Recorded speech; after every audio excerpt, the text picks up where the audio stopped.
Bien, entonces lo principal es que ha estado sin ánimo, decaído. Sí, doctor, hago las cosas por inercia. Me levanto a las mañanas, funciono como una maquinita, pero no vibro con nada, doctor. No le hallo sentido a ninguna cosa. No me apasiono ya por nada y ando con este desgano constante y con este dolor acá adentro, doctor. Acá. ¿Y a qué usted atribuye los síntomas? Pues por afuera mi vida anda bien, tengo mi familia, tenemos salud, estoy con trabajo, usted ve y todo está funcionando bien. Pero el dolor que me carcome de dentro y que no puedo soltar y que sigo arrastrando es el abandono que hizo de mí mi madre. Mi madre me abandonó, doctor. ¿Y qué edad tenía usted cuando su madre lo abandonó?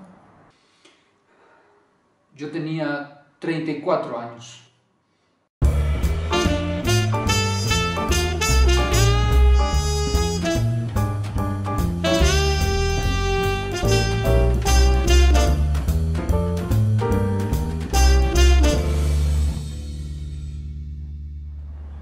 Hola, este es el canal para despabilarse.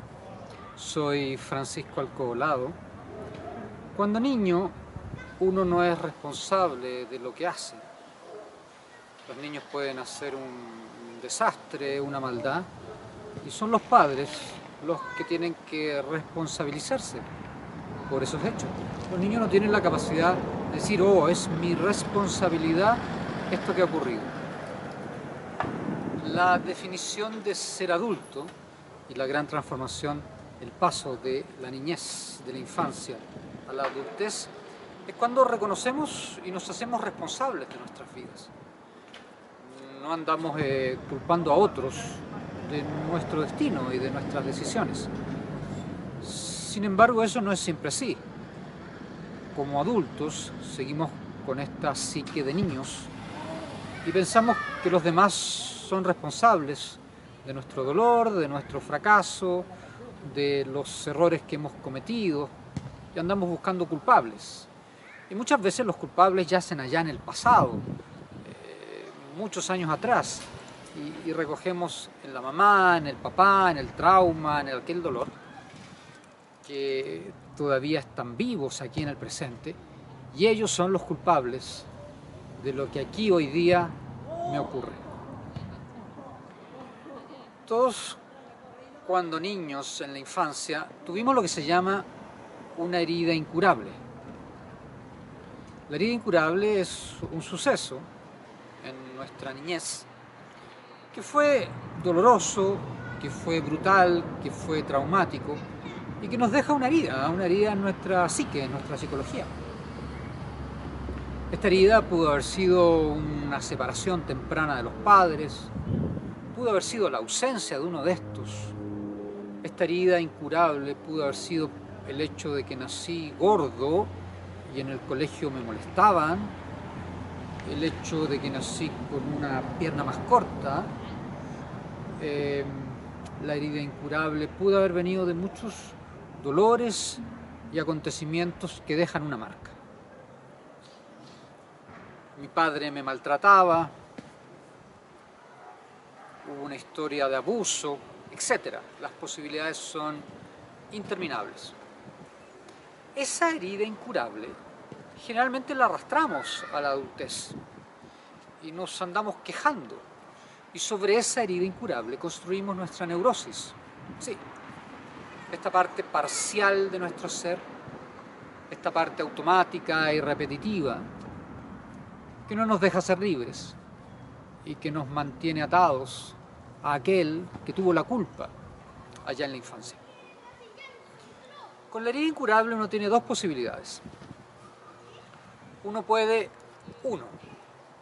neurotizarse y quedarse pegado en ella, como el cuento del inicio de este programa, y sufrir eternamente por esa herida y decir, yo tengo baja autoestima, yo soy una persona adolorida por tal o cual hecho. y no superarlo nunca, y quedarse amarrado a ese dolor y dejar que la herida sangre. A veces cicatriza un poquito, no grita tanto la herida, pero después de unos días vuelve a aparecer y ahí estoy yo con mi complejo, rondando, sintiéndome mal porque aquel otro, hace 30 años atrás, alguien me hizo tal o cual cosa. La opción 2, con la herida incurable, es transformarse esta herida en lo que se llama una herida sagrada. Hay muchos cuentos y muchas historias de heridas incurables. Por ejemplo, el guardián del Santo Grial, que era un rey que se llamaba Amfortas, fue un día a pelear contra un moro, contra un sarraceno, y en la lucha una lanza, un trozo de la lanza de ese moro, le quedó clavada en la ingle y no le pudieron extraer esa lanza y quedó con una herida incurable. Y este rey, que se llamaba Amfortas, era el guardián del Santo Grial. El Grial, el cáliz sagrado, donde Jesús había bebido el vino, su sangre, en la última cena, y que había pasado por la historia hasta este guardián del Grial, el rey Amfortas. Hay muchos cuentos de heridas incurables. La segunda opción, con esta herida incurable, es transformarla, como les digo, en una herida sagrada. La herida sagrada hace que uno se ponga de pie sobre la herida incurable y siga avanzando. La herida sagrada significa tomar aquel trauma, aquel dolor, aquello que me hicieron, comillas, y pararme sobre ello. Yo estoy aquí por eso que ocurrió hace 30 años. Yo estoy aquí por ese trauma, por ese dolor, y lo puedo superar y puedo crecer a partir de ahí. A eso se le llama resiliencia, que es la capacidad de adaptarse y crecer a pesar de las dificultades. Se le llama en lenguaje popular sacar fuerzas de flaqueza. No es por qué me hicieron eso. Eso es la herida incurable. La pregunta correcta es ¿para qué? ¿Para qué me ocurrió esto? ¿Qué tengo que hacer con este dolor? ¿Cómo me puedo reconstruir a pesar del daño que me hicieron? Nos pudieron haber hecho un daño pequeño, mediano o gigantesco. A todos nos hicieron algún daño. ¿Qué hago con ese daño? ¿Me ahogo y quedo transformado en una persona neurótica? ¿O crezco, soy resiliente y digo, a ver, esto que me ocurrió también puede ser un don, también puede ser una fuerza, una experiencia sobre lo cual poder crecer? Pasa muchas veces, y yo lo veo con las personas discapacitadas. Las personas discapacitadas, físicamente discapacitadas, nacen con hándicap, nacen con dificultad extra, ¿no? Y una dificultad extra en la niñez, en la juventud, que tienen que vivir con esa dificultad. Cuando uno conversa generalmente con una persona que tiene una discapacidad, son personas profundas, trabajadas, son personas que han tenido que superar muchas dificultades y tú ves cómo a partir de un hecho doloroso de su vida han crecido y se han transformado. Nuestras heridas incurables pueden entonces ser también heridas sagradas, donde uno en algún momento agradece ese dolor y gracias a ese dolor y gracias a eso que me ocurrió pude crecer, pude transformarme y ser feliz. Hoy día vamos a ver nuestro primer sueño, así es. Vamos a ver el sueño de un hombre de 45 años que sueña un día lo siguiente. Les voy a presentar los sueños escritos, porque los sueños, como vimos en el capítulo anterior, de qué hacer para recordar los sueños hay que mirarlos, hay que tenerlos ahí y tenerlos como una historia y como un texto. Entonces vamos a estar pasando del texto escrito a conversar. El sueño es como sigue. Estoy en un parque de diversiones. Es de noche y hay mucha gente. Entre los juegos y las tiendas veo una rueda de la fortuna. Es gigante. Hay una mujer desconocida debajo de la rueda que me invita y me dice que subamos. Siento miedo, pero acepto. Nos subimos con la mujer a uno de los carros y la rueda asciende y luego desciende. Siento el aire de la noche en mi cara. Desde arriba se ven las luces de la ciudad abajo. Me siento en éxtasis y feliz. Entonces suena mi celular y sé que debo bajarme, pues hay asuntos del trabajo que tengo que solucionar. Hasta aquí el sueño de nuestro hombre de 45 años. ¿En qué podemos reparar al comienzo en este sueño? Primero, nuestro hombre apenas despertó en la mañana lo escribió en su cuaderno de sueños. Vimos que demorarse un poco más hace que los sueños generalmente se olviden. Le puso la fecha y le puso al sueño un nombre. Le llamó al sueño la rueda de la fortuna. ¿Por qué ponerle un nombre al sueño? Primero porque lo identificamos.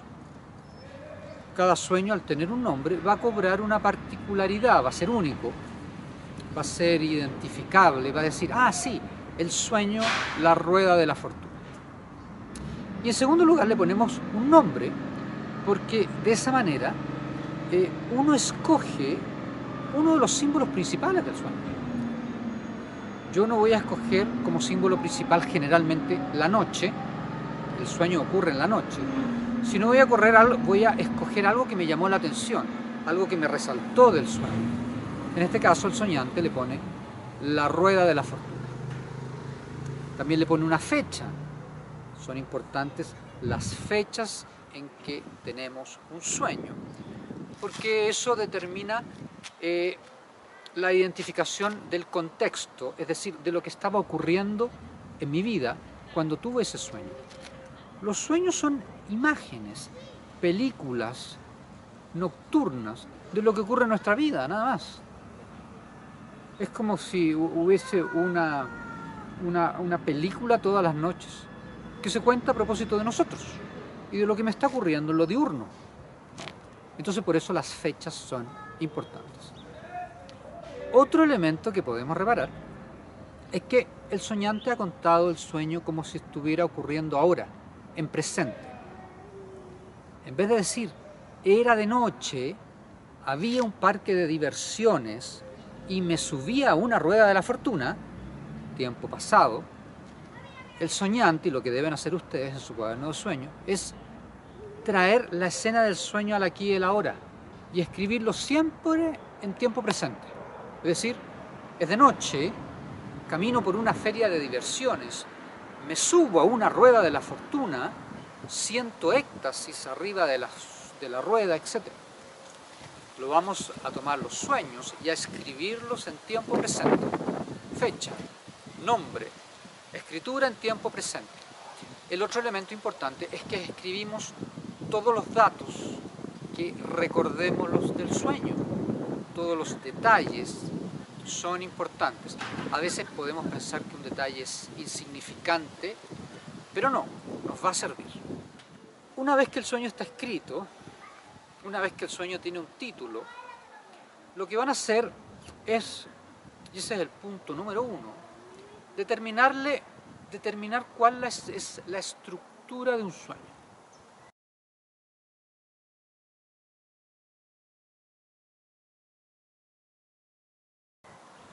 Los sueños son un cuento, son una historia, y desde ese punto de vista pueden ser analizados estructuralmente como cualquier texto. El determinar la estructura de un sueño nos va a ayudar a separarnos un poco del sueño y ver al sueño como una estructura exterior a mí, no como un sueño propio, sino como un texto, una historia. Oh, acá hay una historia que me ocurrió en la noche. Voy a ver cuál es esa estructura. Y la estructura de un sueño consiste en identificar 3 partes en la estructura del sueño. La primera parte le vamos a llamar presentación. Se le llama también inicio. La presentación es el comienzo de un sueño. Y es cuando uno dice, estoy en una plaza, había niños jugando, era de día. Y estaba con mi tía Juanita. Perfecto, esa es la presentación. En la presentación, en la estructura de un sueño, aparece el lugar, aparecen las condiciones diurnas, nocturnas, aparecen los personajes. Es igual que una película, cuando se presentan, ¿no? Y tú una película, generalmente los primeros 10 minutos de una película, corresponde a la presentación de esta, donde aparecen algunos personajes, donde tú ves que el personaje vive con tal persona.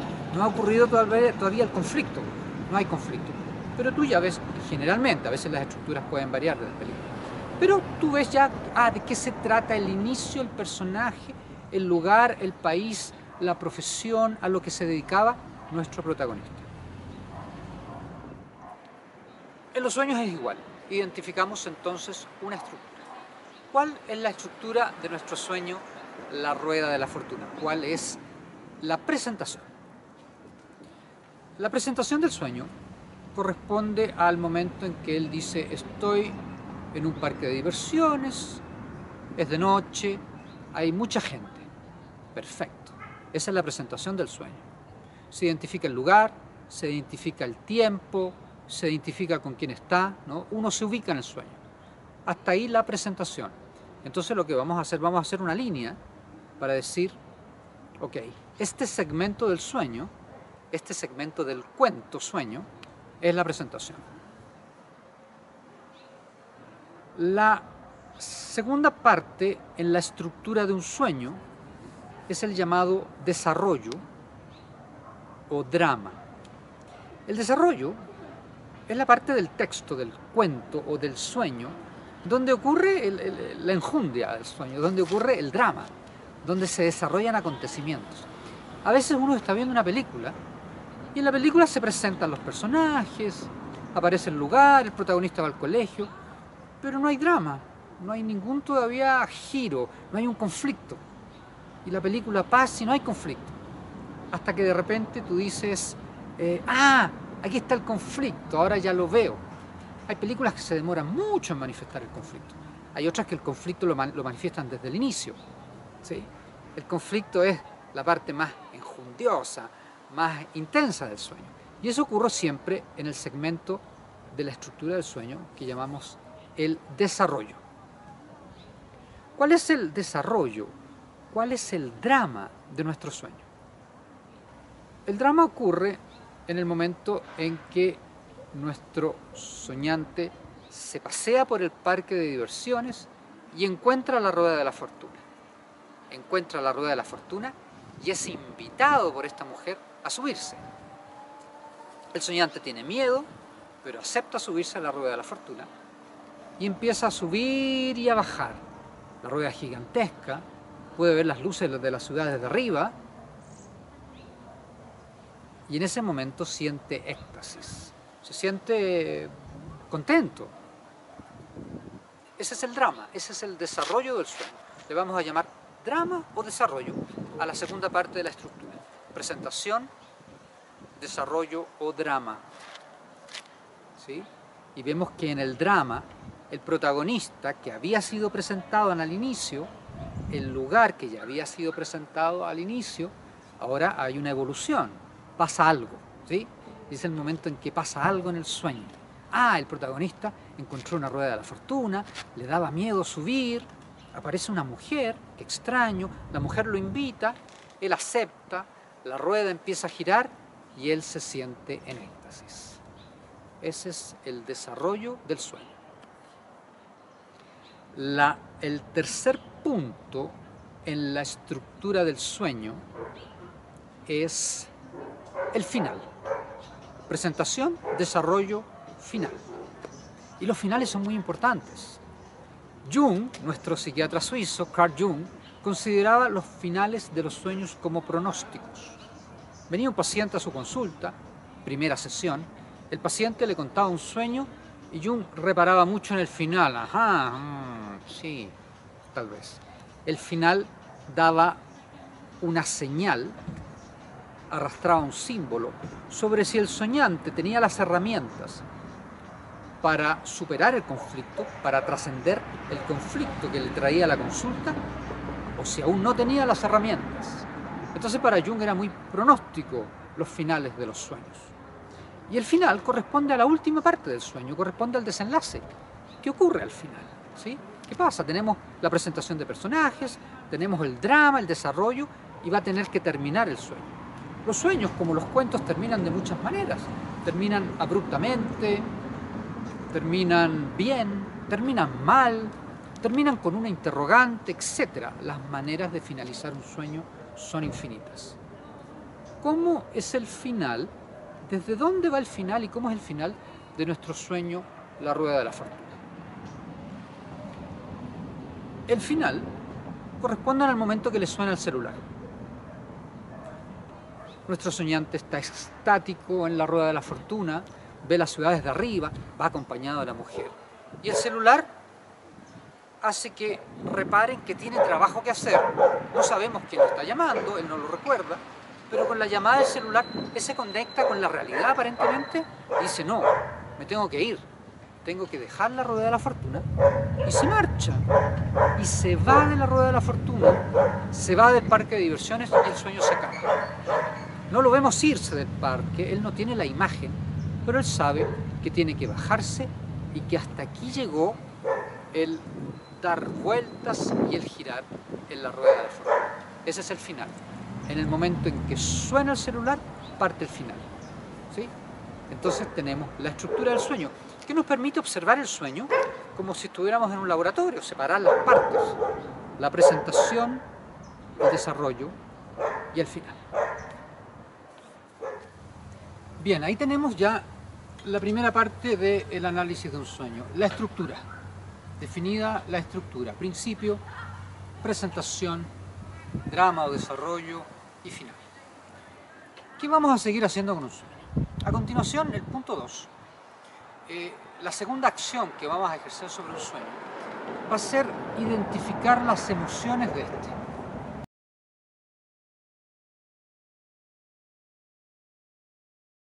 Los sueños tienen emociones. A veces son emociones tremendas, dramáticas. A veces son emociones sutiles las que acontecen en el sueño. A veces son emociones extraordinarias, muy diferentes a las emociones de cuando estamos despiertos. Muchas veces uno ha estado enamoradísimo en un sueño y en la vida real con suerte le ha gustado a alguien, ¿no? Entonces, los sueños nos presentan emociones y emociones complejas. Y son diferentes, es muy diferente si un sueño tiene tal emoción o cuál emoción. Por ejemplo, alguien puede relatar en un sueño y decir: voy en un caballo cabalgando y me siento aterrorizado. Perfecto, ese es el sueño. Ese sueño es muy difícil de este otro, es muy diferente de este otro. Voy en un caballo cabalgando y me siento contento y feliz. Siento que el caballo y yo somos uno. Ahí tenemos dos sueños que son lo mismo, pero que las emociones son diferentes. En ambos, el soñante está cabalgando, pero en el primero, en el ejemplo primero, la persona se siente aterrorizada. En el ejemplo segundo, la persona se siente feliz, se siente uno con el caballo. ¿Hay diferencias a la hora de interpretar un sueño según las emociones? Por supuesto. La interpretación del primer sueño, es decir, voy cabalgando y siento terror, es muy diferente de la interpretación del otro sueño, de estoy cabalgando y me siento feliz. Son sueños distintos, a pesar de que la escena es la misma, la interpretación es totalmente distinta. Tal vez en el primero, nuestro soñante se cayó de un caballo cuando niño, se quebró una pierna, le tiene terror a los caballos por A, B, C motivo o lo que quieran ver. Y en el segundo, el soñante asocia a los caballos con libertad, con sexualidad, etc., ¿no? Pero según las emociones, los sueños son diferentes. Puedo soñar lo mismo, pero la emoción le va a cambiar el tono y la interpretación. Las emociones también le dan un tono a los sueños. Hay sueños oscuros, densos, emocionalmente que te ahogan, y hay sueños livianos, hay sueños gentiles que te elevan. Y lo más extraordinario es que cuando uno despierta, uno arrastra en el día las emociones de los sueños.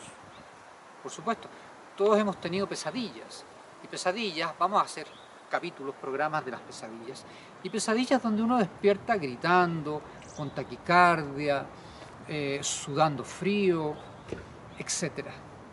Y en la mañana uno anda mal todo el día por la pesadilla, y uno anda con un poco de angustia, uno anda preocupado, anda con una emoción negativa a propósito de un sueño que tuvo emociones tremendas. Y viceversa, hay grandes sueños que son extáticos, que producen, que nos alimentan. Y en la mañana amanecemos contentos y decimos, ¡ay, qué lindo este sueño! Me siento bien. Y andamos con un tono feliz, andamos con emociones positivas durante todo el día. Las emociones de los sueños son importantes en los sueños, pero también se traspasan a lo cotidiano. ¿Cuáles son las emociones presentes en nuestro sueño, la rueda de la fortuna? Identifícalas.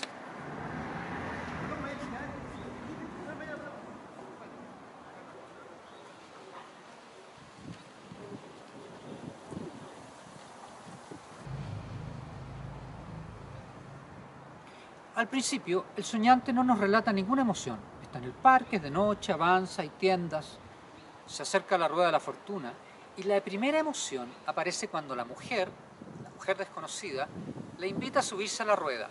Siento miedo, dice. Date, ahí tenemos una emoción, miedo.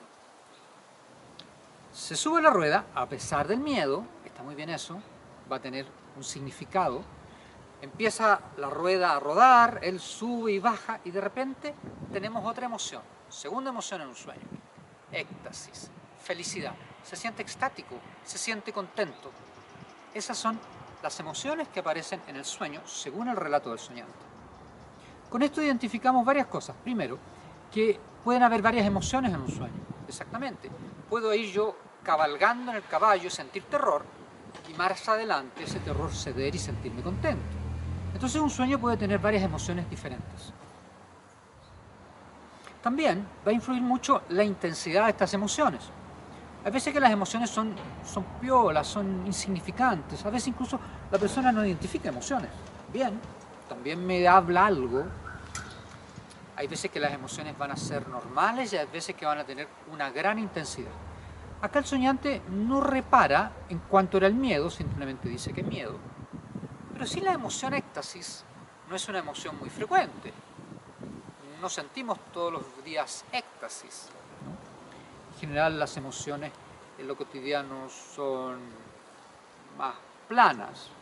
Y el éxtasis se refiere a una emoción intensa, de revelación. Podemos asociarla con varias cosas, la emoción de éxtasis. Entonces tenemos también el ítem en el análisis de un sueño, las emociones que aparecen en este. Tenemos la estructura y tenemos las emociones. Vamos a quedar hasta acá, porque no quiero que los capítulos sean muy largos, de maneras de ir explicándoles. El análisis va a consistir en varios puntos. Lo importante es que anoten los sueños, y en los sueños que ya tienen anotados, vean las estructuras de estos, digan a ver cuál es la presentación, le hacen una línea hasta donde sea la presentación, vamos a ver más ejemplos.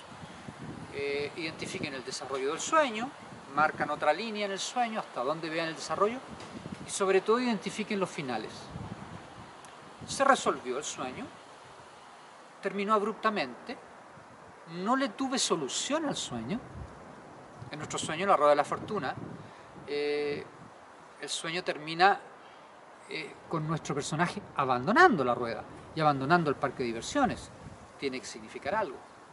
Y además vean en los sueños que ya tienen escrito las emociones. Identifiquen emociones. Entonces, en esa parte del cuaderno que tienen vacío y que tienen debajo del sueño que anotaron para analizar el sueño, ya pueden ver la estructura y ya pueden identificar las emociones que había en el sueño. En el próximo capítulo vamos a ver los símbolos, y ahí nos vamos a detener un poquito. Los símbolos, ¿qué son los símbolos? que aparecen en el sueño y cómo trabajar estos símbolos. Aquí abajo a la derecha, si quieres ponerle un like, bien, ayuda. Y te puedes también suscribir al canal para despabilarse, aquí abajo a la izquierda, ¿sí? Nos vemos en el próximo capítulo aquí en el canal para despabilarse con el arte de soñar.